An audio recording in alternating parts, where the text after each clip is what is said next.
Hello Internet and welcome to a new tutorial. So I've just released my second Vital preset bank, and while working on it I've realized that I've developed new sound design techniques and new habits that made me overcome some of its limitation, made my workflow with it a bit faster, and just made me discover new things that I can do with this synthesizer. So today I've put up those new sound design techniques in the 10 tips and tricks of this tutorial, and I want to show them to you guys. Sounds interesting, right? Let's just jump to the desk and see what this tutorial is all about. Tip number one is all about getting the most out of Vital's filters.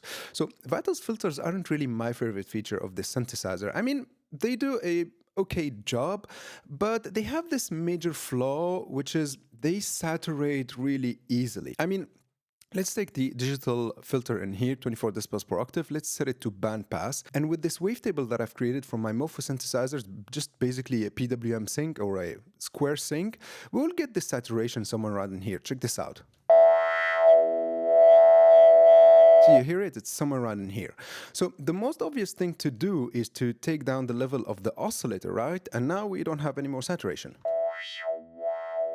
But the problem with this approach is that if we have other oscillators, we need to take the volume further down. So if you're someone like me who likes to gain stage his patches and keep them at the same level, and Vital doesn't actually give you the possibility to gain stage them in the effects section, just like in Serum, for example, well, this will get you in so much of a trouble actually, because the level of the patch will drop a lot. So while creating my second Vital preset bank, I found a way around this, somewhere like a middle ground. And this is by using the BPN filter in here. So if I'll set the filter in here, I'll keep the level of the oscillator exactly where it is. Check what we will get. And this is the digital 24 decibels per octave filter. See, the difference between the two filters is still significant volume-wise, and we're getting basically the same result filtering-wise. Trick number two, the inharmonic stretch for a sound. So this is one of the first major sound design tricks I found about Vital after it got released. And if you know me, you know how much I love the Virus, and I love that glassy sound from the Virus, and I'm always trying to replicate it like in every synthesizer. And while I was playing in Vital, the first time I got it, I figured that if we have this blank saw oscillator, let's take it one octave lower. If you go to the spectral morphin here, we set it to inharmonic stretch and we move it all the way to the right, we will get this sound. Check this out. Somewhere really close to the grain oscillator from the Virus, right? Now, let's take a random modulator in here, modulate the inharmonic stretch, something like this. Let's filter everything with a bandpass, 24 decibels per octave. Actually, I'll take the BPN filter in here so you will hear it in action. And now with a random arpeggiator, we'll get this. Somewhere really close to the Virus, right? And let's take this first LFO, let's set it to sync, let's set it to a slow tempo 2-on-1, make it modulate the pitch of the oscillator, 12 semitones, but negative, basically it'll take it down. And now if I'll add some delay, let's say in the effects section in here, let's set it to dotted, ping pong, just a tiny bit like this. And with some kick and bass, we will get this. Check this out.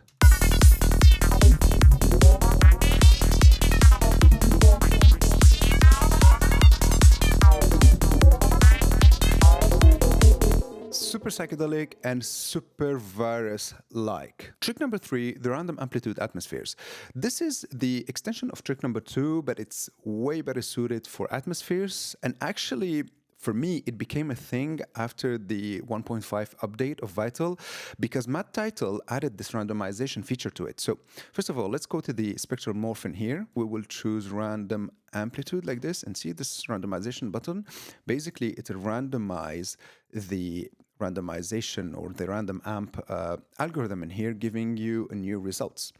And I found out while creating the second Vital preset bank that it works wonders on atmospheres. I mean, check this out. We still have this saw oscillator in here. Let's take it one octave lower, like so. And let's take a really slow LFO, something like 8 bars like this, and make it modulate the random amp parameter in here, like this. Let's set it, keep it on trigger.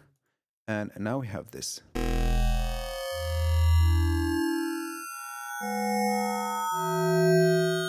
Let's randomize this once more.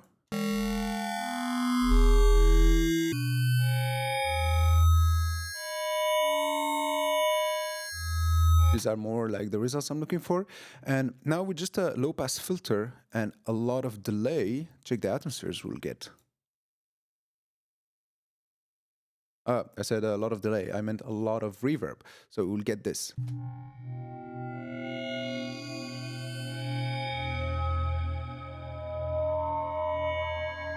Super psychedelic and foresty dark and like kind of mystical. And here's an example of my second Vital preset bank. And basically I have this first oscillator in here set to random amp. So let's take these two oscillators and the sample oscillator. Let's take down the random amp in here. So we have this.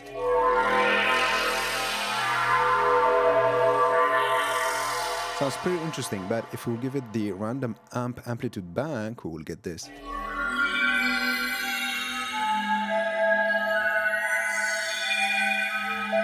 Changes everything, and if we will add the other oscillators and the sample engine, we will get the full image of the patch.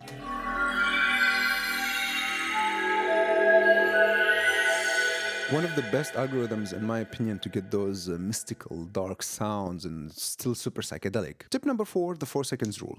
So every time I'm working on a new preset bank for a wavetable synthesizer like Vital, I first start by creating unique wavetables for it. And one of the ways that I like to create my wavetables for it is by manipulating existing wavetables inside of Vital or even in Serum, and then create wavetables out of these manipulations. And this is actually a great sound design exercise, will help you get your own sound. And to do it in Vital, basically, let's say we have this PWM FM wavetable I've created from my virus, basically just a square FM. Sounds like this. Yeah. So let's say I want to add a phaser on it. So we can go to the filter in here. We will add a phaser effect. Let's say phaser like this. Okay, pretty interesting. So since we're creating a wavetable, I'll take the LFO in here and I'll create this movement. I want it to be on ramp up like so, an envelope, because basically we're creating a wavetable, so I don't want the LFO to loop. I just want it to play once to create the wavetable. And you know what? We'll make things even more interesting by adding the inharmonic stretch in here from the spectral morph of the oscillator. I'll set it all the way to the right and I'll modulate it counterclockwise using the same LFO. Basically, I will close it. So now we have this. So this will give us an interesting wavetable. But if I'll ask Vital now to resynthesize to new wavetable, check what we will get. Let's turn off this filter. See, we've only created a wavetable that runs from frame 0 to frame somewhere like 50, and the rest is basically the same sound playing because the LFO reached the maximum level. Now, the correct way to do it in Vital to get like a full wavetable that covers the whole range, basically from 0 to 256, is by setting the LFO in here to seconds and set the value to 4 seconds, and of course take the smoothing down. And this is optional, but it's better to do it. Take the phase down to 0 and always keep the oscillator on octave 0. Don't take it down or up, just keep it on 0. And now if I resynthesize everything to a wavetable, check what we will get. A full, beautiful, glassy wavetable. Let's take it 1 octave lower. That's something super nasty. Now go ahead and try this exercise at home and create your own sounds. I always do so before creating a preset pack or even before creating a track. And in my opinion, this is one of the best ways to create the sonic identity of an artist. Tip number 5, how to use Vital's compressor.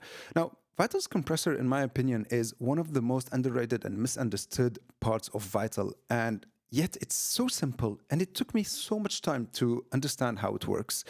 And now I just can't live without it. I use it in all of my patches because it gives me control not only over the dynamics of the sound, but also over the overall timbre of the sound. So basically it gives us downward compression, basically everything that goes above the threshold will get lower in volume, and upward compression. And basically upward compression, this is where the magic happens, by the way. Everything below the threshold will get its level up. And you can control the ratio, or basically the intensity of the effect, using these white lines in here. Check this patch from my second Vital preset bank. I've used the multiband compressor in here, not only to control the dynamics, but also to boost the top end. So it sounds like this, basically.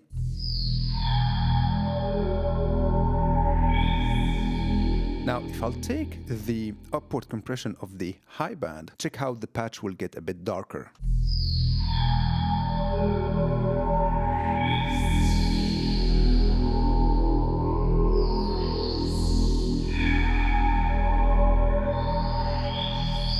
Here's the difference between when I had it low and I had it high. Basically gave me control over the whole top end of my patch. Tip number 6, the cleanest resonator. So by now, using a comp filter as a fast delay to create those triple lead is becoming a standard Psytrance trick. And if you're not following, the whole idea lies in playing a short burst of sound through a fast delay or a comp filter which is set to a low cutoff, basically creating a kind of fast delay. It's some sort of a modified Carpus Strong synthesis technique, and basically it gives us this result.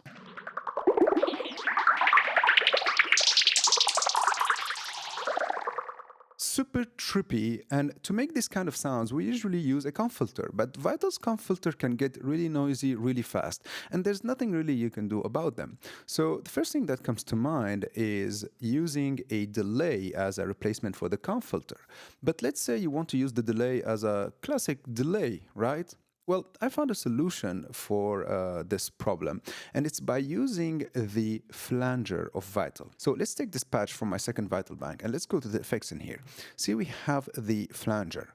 And if you set the center frequency of the flanger all the way to the left, basically 8 semitones or the minimum value, and if you modulated it in the negative direction, basically the values you can't reach by turning the knob, you will basically get this fast delay effect you will get from the comp. Check this out. Without the flanger, we had this.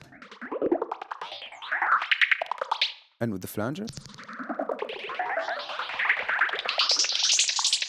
And if I'll deactivate this modulation,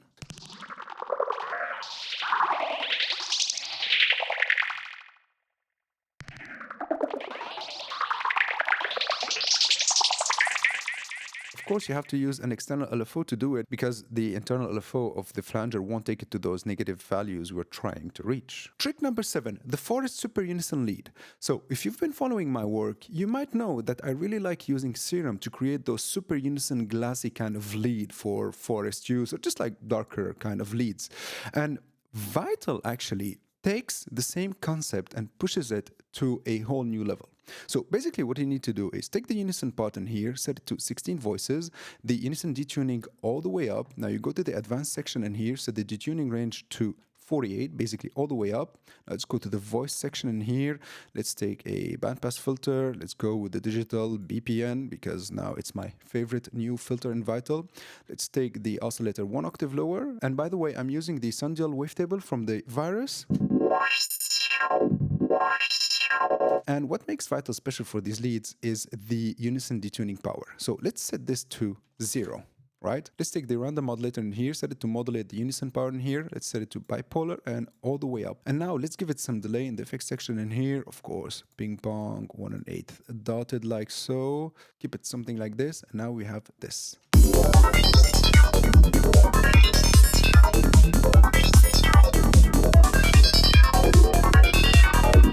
Super psychedelic and trippy, and we still didn't modulate anything but the unison power. Now imagine changing the wavetable position, modulating the pitch. You will get really far with this patch. So go ahead and try this trick. Trick number 8, the proper way of importing samples to be used as wavetables inside of Vital. This is really important if you're trying to be as accurate as possible.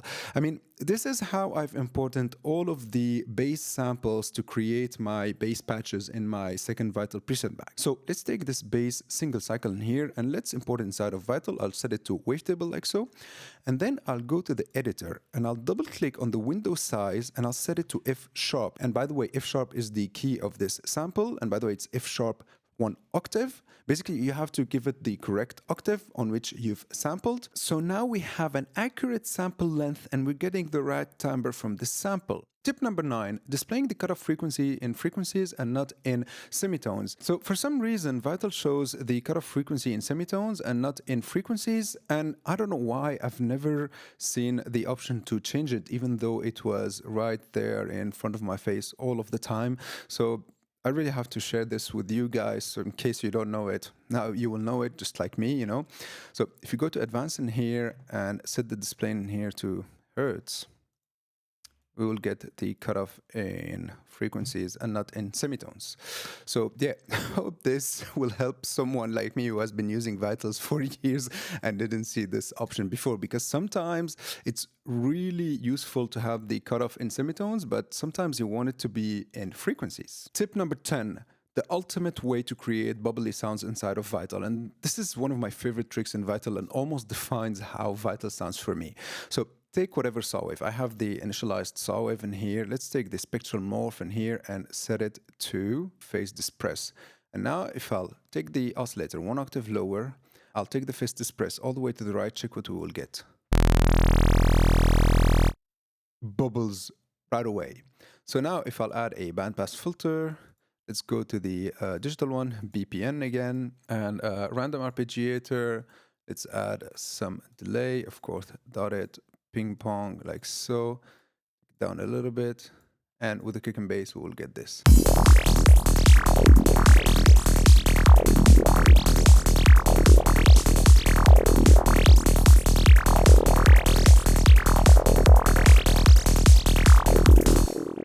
Super bubbly sounds, really psychedelic right away. And with this is the end of this tutorial. I really hope you've liked it. I really hope you've learned something new. If you want to support the channel and my work, check out my preset packs and masterclasses on my Gumroad, or you can become a Patreon, or just leave a like, comment, and subscribe. Things like that helps the channel a lot. But for now, I'll see you in the next one.